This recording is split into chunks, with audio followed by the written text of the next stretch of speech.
Hey everybody, I'm back with another list, and how do you like this dress that I am stuck in and there's nobody home to help me unzip it? Anyway, let's dive in. Signs that you are not ready to date. Number 1, you are just trying to make an ex or current partner jealous.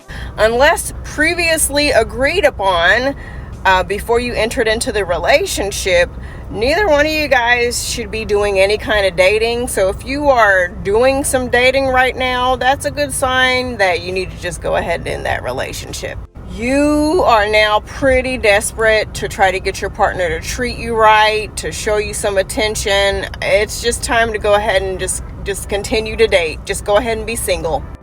He ain't the one. What's that saying that a lot of you might know? Don't let your current partner keep you from the love of your life. All right, number 2, you think it will heal you or solve your problems to be in a relationship. You're sad, you're lonely, you're touch-starved, you want to have a baby, you want to have a family. You think that having the perfect 2-parent household with a house and a dog or a cat is just going to solve all your mental health issues, solve your, how you see yourself, solve your financial issues. I'm trying to do everything within my power to not start laughing right now. You think that adding a man to your life is going to solve your mental health issues? And also, there's nothing wrong with wanting to start a family or to be married or anything like that. The issue comes when you're desperate for it.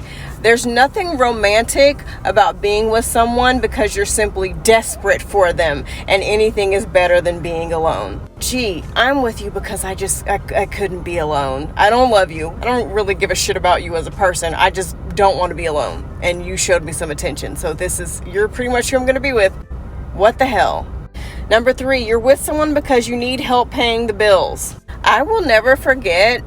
This is years ago. My dad was talking to this woman and he just stopped talking to her. And I'm like, Dad, why did you stop talking to her? She's a great woman.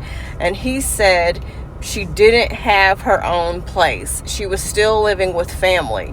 Now, my dad has his own house. His bills are paid. He's good.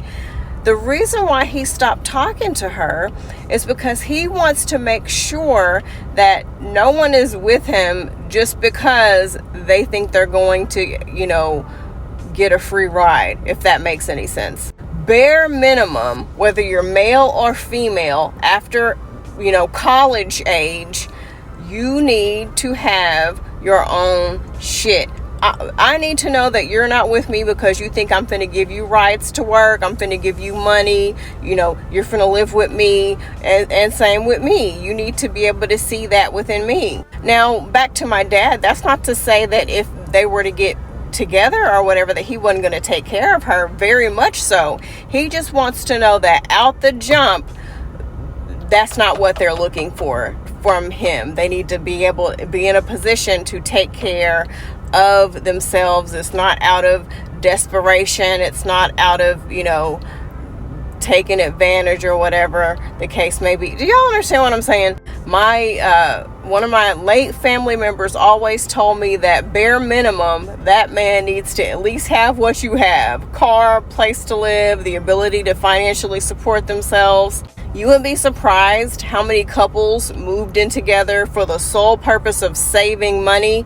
But what you will find is when you move in with somebody, your expenses actually go up because you have their bills, your bills, y'all's bills together, more food, more electricity, more gas being used. There's couples who are together and I make more money than them as a single mom. There's a woman I used to work with and she told me something that changed my life forever. Get your house in order first. You should not be out here dating and trying to talk to folks and you got shit all chaotic and in disarray in your finances, in your mind, in your emotions. Get your shit together before you worry about anybody else. Number 4, you need someone to help you escape your chaotic home life. Let me guess, your mom and dad are arguing all the time, or you don't get along with the parent that you're living with, or you're getting abused, unfortunately, and the first guy that paid you some attention, that's your escape away from your house. Let me tell you something right now. I've had a lot of people just flat out admit, well, that's the only way I'm going to be able to leave here. Slow and safe is the way that you should leave. Take your time. Get a job when you can. Save what you can is going to be your best option, because what's more than likely going to happen if you rush and you just get involved with some guy and you leave town and you're thinking you're going to start a new life, they're more likely to take advantage of you, and you're going to wind up repeating the very same patterns that you tried to escape from. You're going to be isolated and dependent on this person, and they're going to know that, and they're going to take advantage of that. So get a job when you can, save what you can, and then make a plan to get out. Do it that way. Don't depend on nobody else to come and save you, all right? This isn't a fairy tale. This is real life. Listen to Auntie Jules. Listen to your best friend. I don't know how old you are when you're watching, but listen to me, okay? I'm talking about shit that I know. I'm not being bitter. I'm not angry. I'm trying to save your life, all right? I'm serious. Number 5, you have no outside goals other than finding a partner. There's nothing wrong with wanting to be married and have kids or wanting a relationship, but that's all? That's all there is? Like, you don't have nothing else going on. That's all you got. You don't have no goals, no hopes, no dreams, no hobbies, nothing else you're working towards. Just wife, mom, girlfriend, that's it?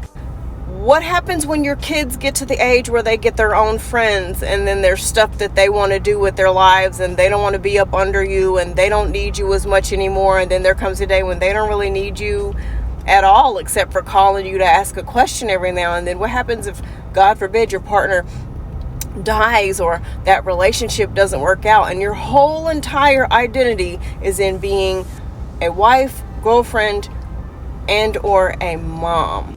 You gotta have some other shit going on. I mean, okay, you might be like, well, I don't know. Okay, well, it's time for you to fucking figure it out. Okay, sit down with a piece of paper, journal. What do you like to do? What have you always wanted to do? What are you interested in doing? That's where we start, okay? If you can't figure it out, volunteer some damn where, okay? Volunteer at a nursing home. I'm sure there's some lonely people who need somebody to talk to, okay? Don't give me no excuses, okay? You can't bullshit the bullshitter, all right? Number 6, you put yourself and or your family and friends in dangerous situations so that you can be with or keep a man. You are the person who will leave your friends alone at a questionable party so you can go off with a man. You are the person who will invite some random man into your house, putting your mom and siblings at risk. You are the person who will move some random dude in with you and your kids because you have a vision of this perfect 2-parent household. If you are that person, okay, I'm going to need you to slow down. I'm going to need you to slow down. Desperation is never a reason to get into a relationship with someone. It is the wrong reason to get into a relationship. It is dangerous. I've heard far too many stories of women who have been abused and taken advantage of by some random man that their mom or their sister or their daughter moved into their house or let come over, or know that person's address, or your friend got left at a party and she got kidnapped or assaulted, or you got kidnapped or assaulted and your friends are trying to figure out where you're at, but they don't know because you didn't tell nobody. If you are so desperate to where you're doing shit like this, girl, stop. Just stop. Relationships like this are not going to work out. It's not going to work. You're going to get hurt, or somebody else is going to get hurt. Stop. Number 8, you're just rebounding, which is kind of similar to number 1, except y'all are already broken up. I do not agree with this idea that the best way to get over another man is to get up under another, because that pain, the stuff you need to work on, is going to come back up with a bloody vengeance. Once that man leaves and you're sitting by yourself, you're driving to work, you're in the shower, you're going to have to deal with the shit that you're avoiding. So you might as well just sit in it, deal with it, so you can heal instead of trying to avoid it. Stop trying to bring new people in so you can prove a point to yourself or so that you can fill a void. Let it be empty. Feel the emptiness so that you can heal. What did I miss? Hope you liked it.